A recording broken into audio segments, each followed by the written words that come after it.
Hey there, Agile Adventurer. Just a quick question. What if, for the price of a fancy coffee or half a pizza, you could unlock over 700 hours of the best Agile content on the planet? That's audio, video, e-courses, books, presentations, all that you can think of. But you can also join live calls with world-class practitioners and hang out in a flame war-free and AI slop-clean Slack with the sharpest minds in the game. Oh, and yes, you get direct access to me, Vasco, your Scrum Master Toolbox podcast. No, this is not a drill. It's the Scrum Master Toolbox membership.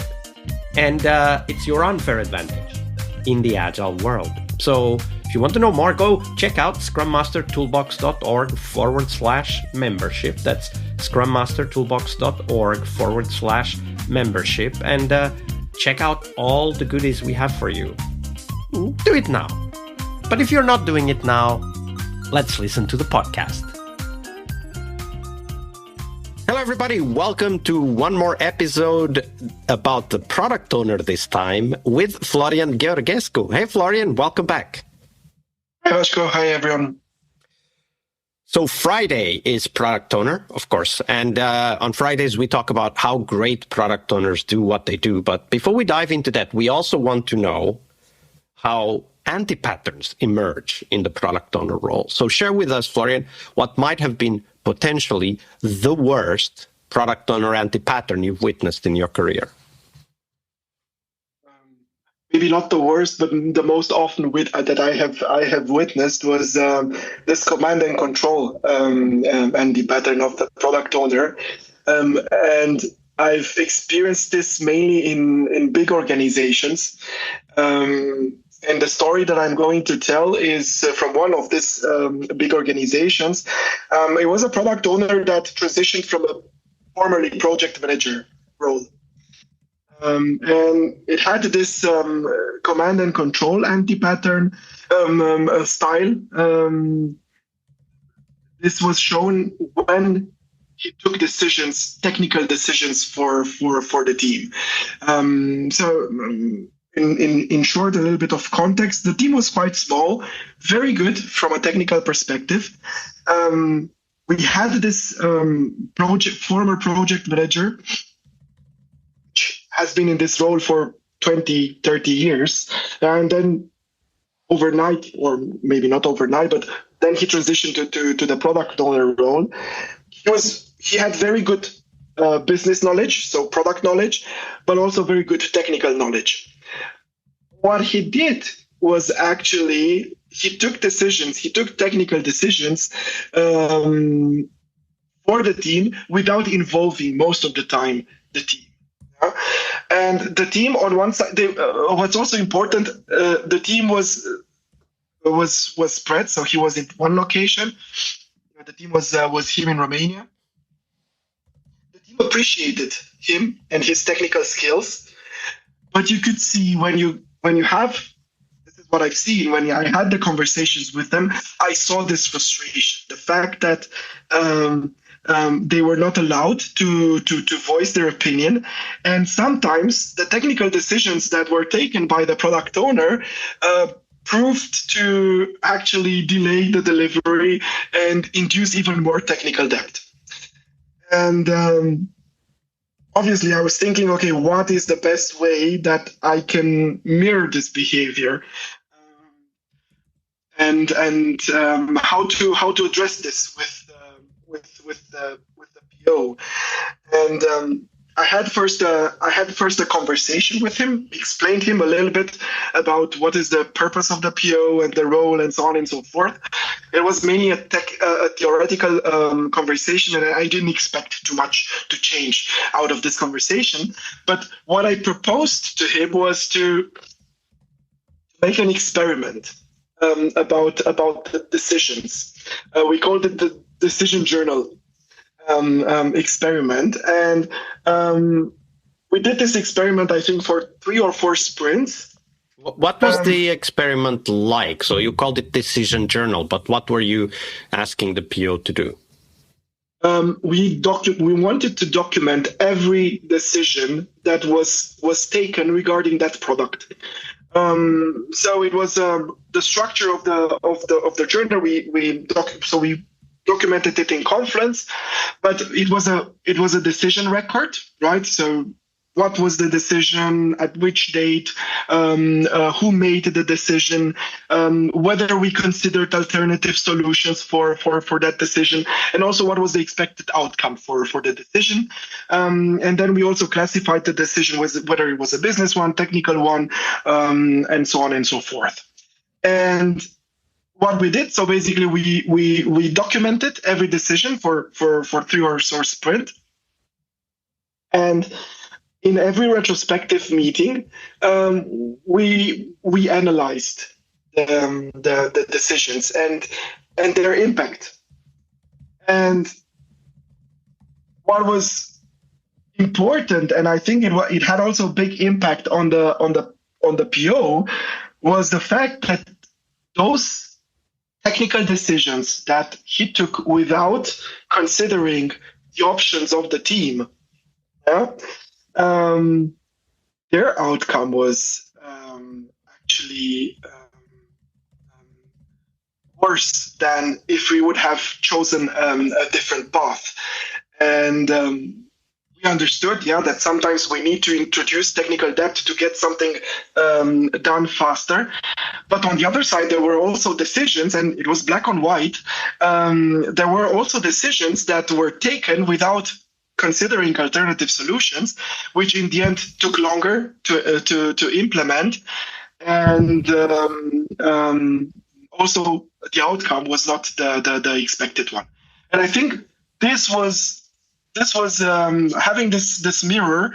I think this was super important for that product owner, and also very important for the team, because this gave them courage to speak up and voice their opinion. That's actually a very good point. The mirror isn't just to help the product owner. It was also to help the team to have courage to voice their opinions, even if in the end the decision would be different, but at least they would bring it up. Because when we voice our opinions, we have the chance of coming up with a different solution that is better than what's being discussed at that point. So I think that was a great insight, that it's not a mirror only to the PO, it's a mirror to the team. And one thing that I want to emphasize here is that when you have a PO or anyone that is making a lot of decisions, that means that the other team members are stepping back.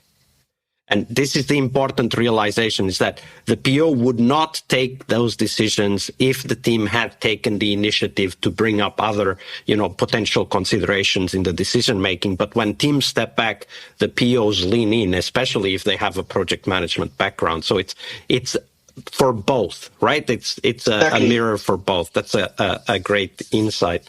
But of course, there aren't only bad product owners. There are also some amazing product owners out there, Florian. So let's celebrate one of those. Share with us potentially the best product owner that you've ever worked with. How did they work?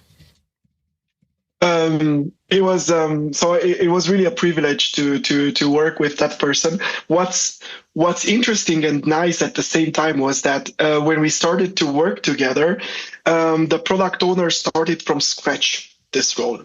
So he came from the business. By starting from scratch, you mean that this product owner was not familiar with the technology or the team? He was familiar with the team and with the business. Yeah, so he had very good. He came from the business, but he didn't know about the responsibilities and the role of product owners, and for him it was also a learning period. But I think what was exceptional at this product owner was this combination of skills and approaches. First, it was this communication style, which was super transparent and engaging, and second was his desire to continuously learn, and he was also super humble to accept that there are things that he doesn't know, and there are things that he knows, and but still he wants to to hear also other opinions about it. So it was not difficult for him to take a decision, but he's open to take also other opinions. And I remember the tools that he used to communicate effectively, and one of them was we were back then in the office. We had an open product canvas. So next to him, he used a wall where he documented basically everything related to his product. Obviously, it started small, with a roadmap and such, but then slowly it evolved really in a very nice information radiator about the product, and it was very helpful also for the engineers, because every time they went to discuss with him, they saw it there, and they had discussions around it. Then what I appreciated, another thing that I appreciated a lot, is the relationship building, not only with his stakeholders, but also with the engineers. Engineers came very easily to talk to him. He organized, I remember we had this Storytime Tuesdays, which were some informal refinement sessions. Although we had refinement sessions, these were more informal ones, optional ones, where he and the developers discussed about upcoming user stories. They were exploring also different approaches on how to solve different problems. He also shared with them information about the users and the needs. And I think this informality aspect made it very attractive to the developers, and helped also have these relationships with developers, which were very helpful, because they gave the developers felt very easy to give him input. They were also not shying away when something couldn't be done, or when something took longer to be done, or when they were proposing alternative solutions. But also, he was very respectful, and he was also very open to listen to their opinions. And another tool that we used back then, which was also very helpful, was sort of a reflection tool for every feature. It was a sort of a feature learning card.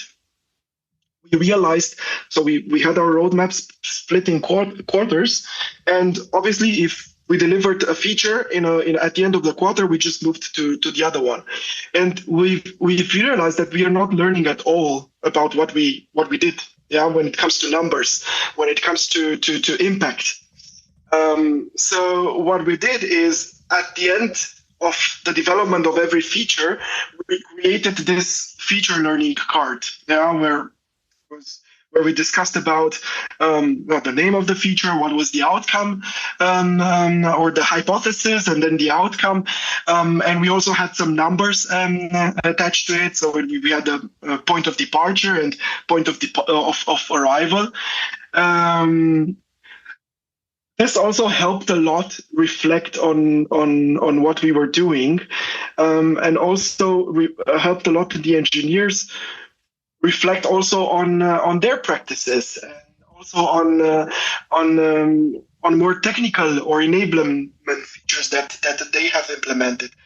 So it was really nice to have this feature learning cards.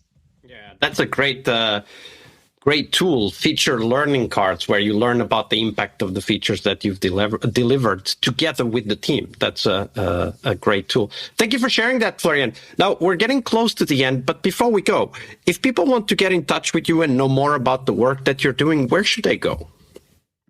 They can find me on LinkedIn.